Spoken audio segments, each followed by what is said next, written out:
Hey all, this is Miss Stansel. I am going to walk through the questions for the assignment called Patterns Among Biotic and Abiotic Factors in Ecosystems. So hopefully this clarifies any questions you have about the follow-up questions to the reading about the unexpected the unexpected effect of wolves in Yellowstone National Park. Excuse me.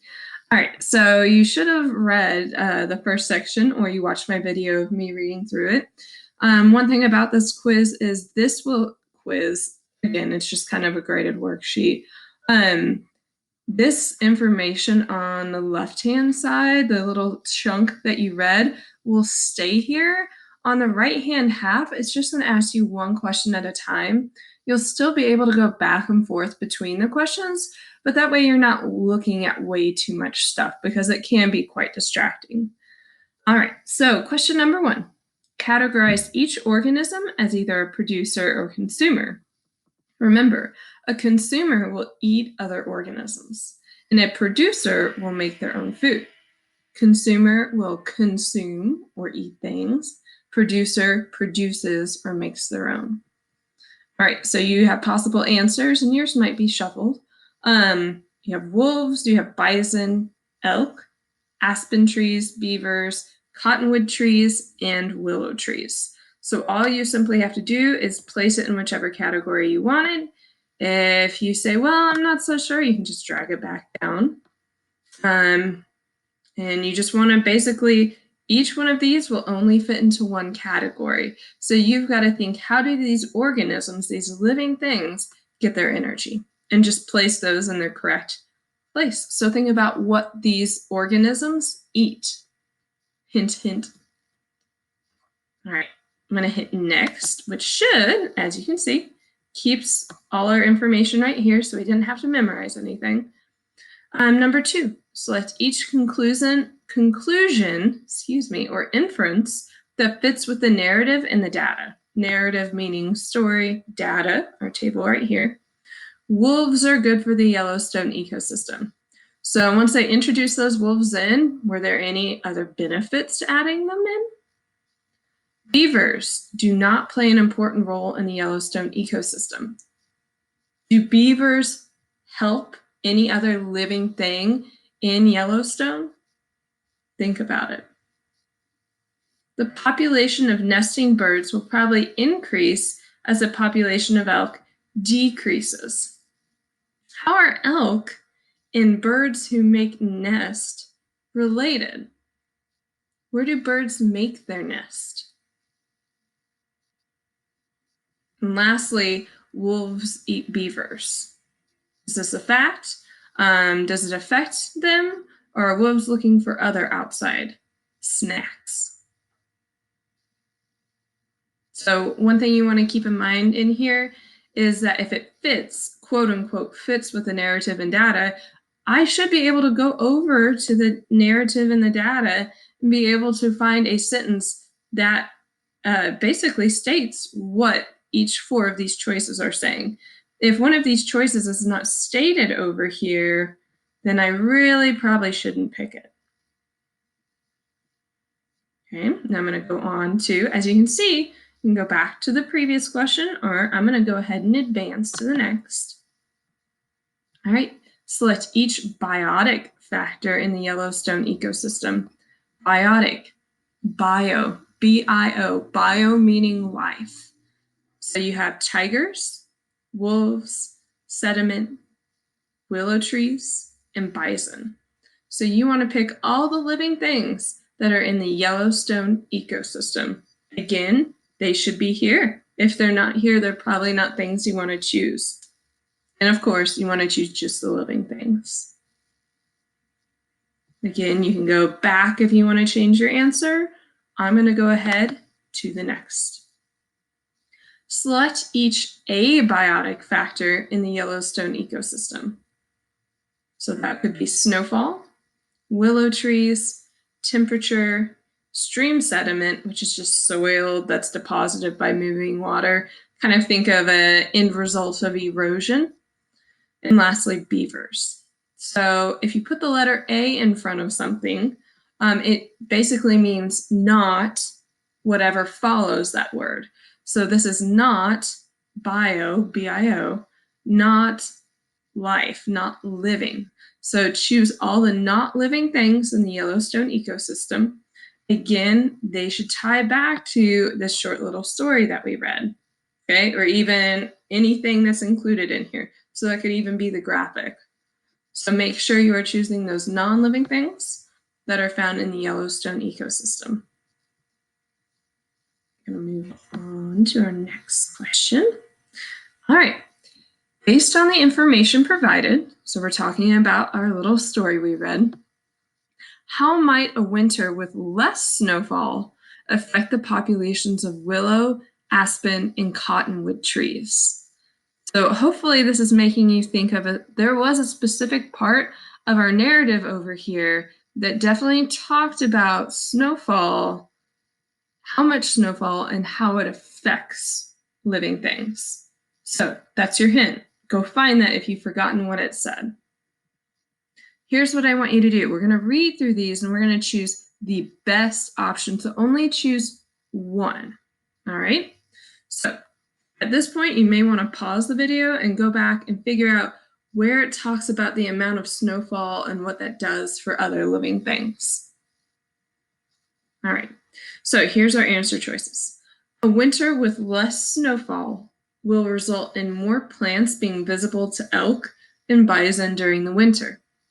The elk and bison will eat the trees more during these winters, causing the populations of trees to decrease. Less snow equals fewer trees. Or winters with less snowfall will cause the population of trees to decrease because the trees won't get enough water in the winter. Less snow equals fewer trees. A winter with less snowfall will result in an increase in the tree population because when the trees are covered by snow, they die. Less snow equals more trees. Or winters with less snowfall will cause the population of trees to increase because more elk will be eaten by wolves when snowfall decreases. Less snow equals more trees. So after you've read those answer choices and you remember what it's stated in our narrative over here, you may want to go back and double check. And what's really nice is this little summary down here. So you basically just need to pick if you think there will be more or fewer trees with that less snowfall. And then once you can decide if it's more or less trees, then you need to pick between the two. So process of elimination is super helpful here. And basically the statements kind of contradict one another, not contradict, but they're very opposite in their thinking. So you want to pick the one whose thinking most aligns to the information in this question, in this story, sorry. All right. Based on the information provided. So again, we should be able to find this information over here to therefore pick the best answer. So based on the information provided, choose the best, as in only choose one, description about how a winter with more snowfall might affect the population of elk. All right, here we go. So again, you may want to go back and reread it real quick. Think about population of elk and snowfall. Okay. More snowfall will cause a decrease in the elk population because the more snow there is, elk food will be less visible. When elk have less available food, their population will most likely decrease. Okay? Snowfall will most likely not affect the elk population because elk are adapted to habitats with snow. More snowfall will cause a decrease in the elk population because elk cannot run away from wolves and will be eaten. More snowfall will cause an increase in the elk population because wolves will not be able to catch elk in the deep snow. Okay, so here's my biggest piece of advice for this question. You need to choose the best description of how a winter with more snowfall might affect elk population based on the information provided. While all of these might be true, you need to use the story that is provided to back up your statement. Otherwise, it might come across that your statement is just pure opinion and not fact. So go back through here, find the section that talks about winter and snowfall and population of elk, and choose the one answer out of all of these that best aligns and matches up with what was provided. All right. We are going to match the evidence that supports the claim. So here are our claims. Abiotic factors influence abiotic factors.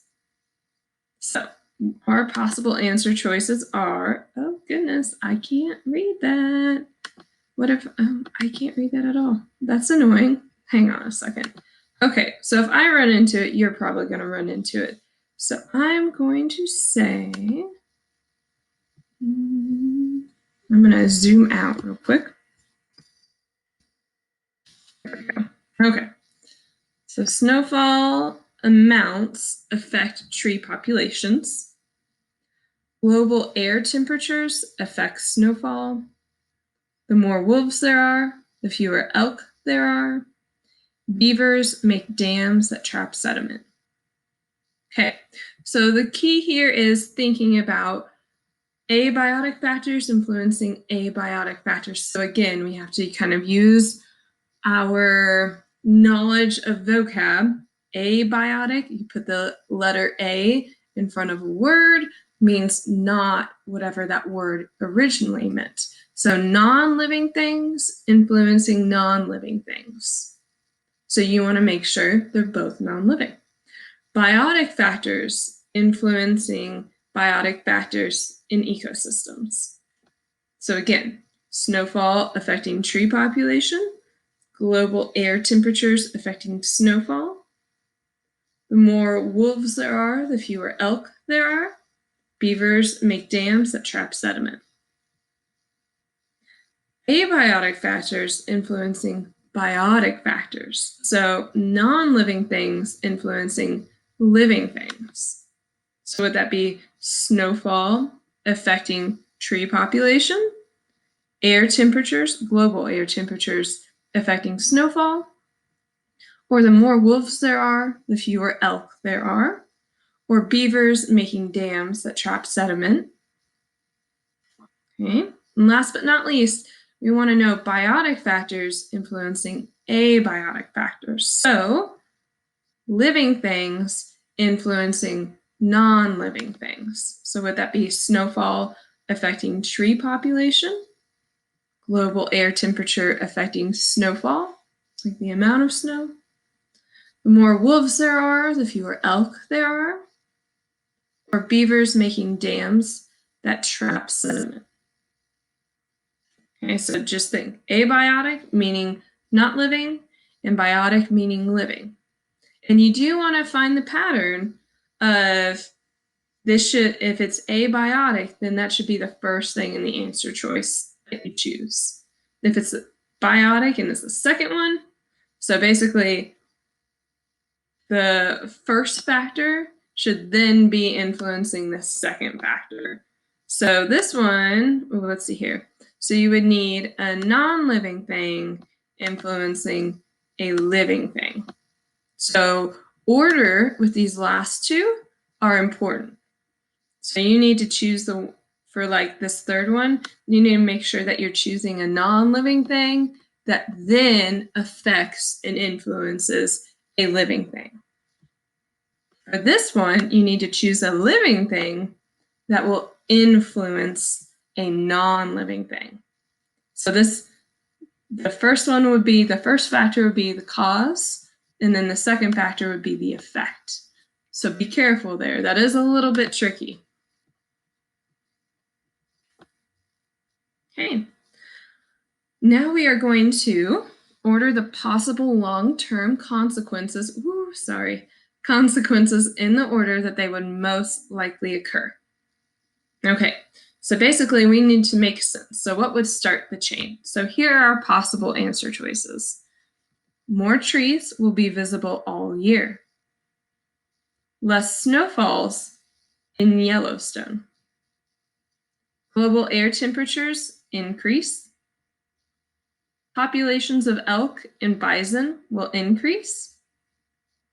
Populations of trees will decrease.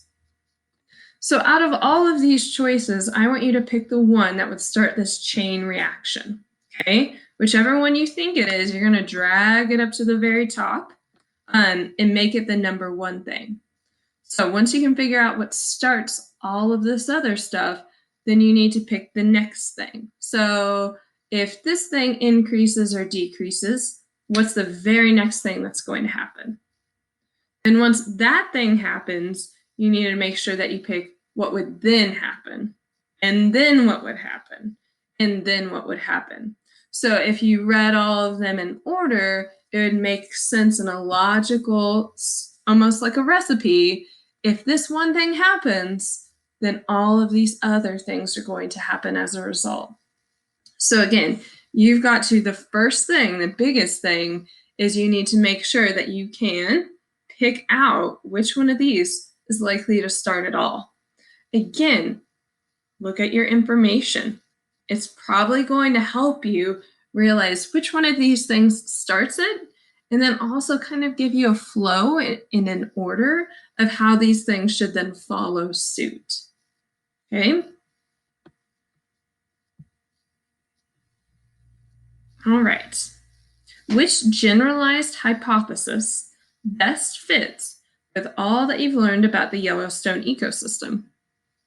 Biotic factors do not affect abiotic factors in ecosystems. So living things do not affect non-living things in ecosystems. Biotic and abiotic factors don't play a role in ecosystems. So living and non-living factors don't play a role in ecosystems. Abiotic factors do not affect biotic factors in ecosystems, meaning non-living things do not affect living things in ecosystems? Or is it that biotic and abiotic factors interact with each other, forming interconnected patterns in ecosystems?